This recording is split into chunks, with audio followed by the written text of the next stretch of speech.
সুপ্রিয় দর্শক, আসসালামু আলাইকুম। আশা করি আল্লাহ তাআলার অশেষ রহমতে আপনারা ভালো আছেন।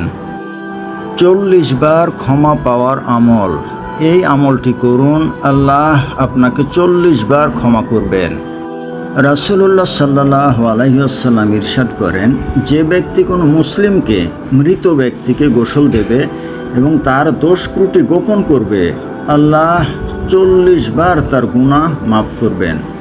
আর যে ব্যক্তি কবর খনন করবে এবং তাকে কবরে রাখবে, আল্লাহ তাকে কিয়ামত পর্যন্ত তার বাসস্থানের ব্যবস্থা করার সওয়াব দান করবেন। আর যে ব্যক্তি কাফনের ব্যবস্থা করবে, কিয়ামতের দিন আল্লাহ তাকে মিহি ও পুরু রেশমের কাপড় পরাবেন। সুসানে কুবরা, বাইহাকি 6655, মুস্তাদরাকে হাকেম 1340। তো সম্মানিত দর্শক, মৃত ব্যক্তিকে গোসল দেওয়া, কবর খনন করা, এই কাজগুলো আমরা সাধারণত এড়িয়ে যাই। কিন্তু কোনো ব্যক্তি যদি নেকির উদ্দেশ্যে মৃত ব্যক্তিকে গোসল দেওয়ায় এবং মৃত ব্যক্তির কোনো দোষ ত্রুটি থাকলে সেটি গোপন রাখে, তাহলে আল্লাহ তাআলা ওই ব্যক্তির 40 বার গুনাহ মাফ করবেন। তো আল্লাহ তাআলা আমাদেরকে উক্ত আমলটি করার মতো তৌফিক দান করুন, আমিন।